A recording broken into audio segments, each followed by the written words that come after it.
On est devant notre première cuve de Beaujolais Village nouveau.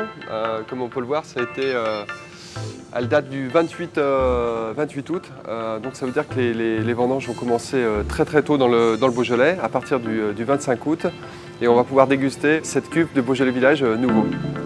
C'est suffisamment rare pour le souligner, donc la totalité du vignoble du nord au sud a bénéficié d'un ensoleillement et d'une pluviométrie assez idéale.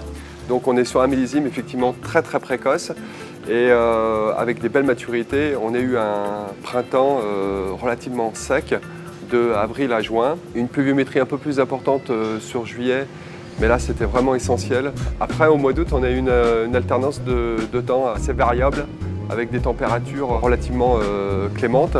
Ce qui nous permet au jour d'aujourd'hui de ramasser des raisins sains à très bonne maturité. Si on devait un peu qualifier quand même le millésime de 2011, pour moi, pour ce qui me concerne, je trouve ça assez facile à vinifier. Ce qui nous permet encore pour une troisième année de faire des vins très Beaujolais et très intéressants.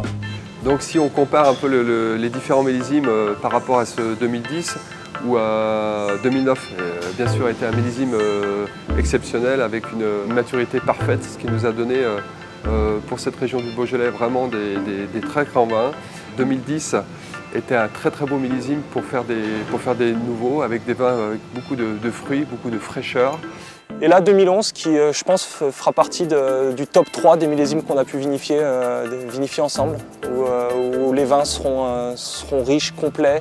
J'ai l'intime conviction que certaines grandes cuvées de 2011 auront le niveau et la notoriété des 2009, avec des attaques de bouche sucrées. Je pense que cette sucrosité des tanins sera un peu un trait du millésime cette année. Vous voyez, les robes sont très belles, hein, en robe rouge rubis profond. Pourpre, même noir violacé. Au nez, on sent déjà la puissance, la richesse. Au niveau des arômes, on a beaucoup d'arômes de pêche, de fruits blancs, de fruits rouges, fraises, framboises. On retrouve une belle puissance en bouche, une très belle concentration. Et des tanins vraiment très ronds, beaucoup de gras.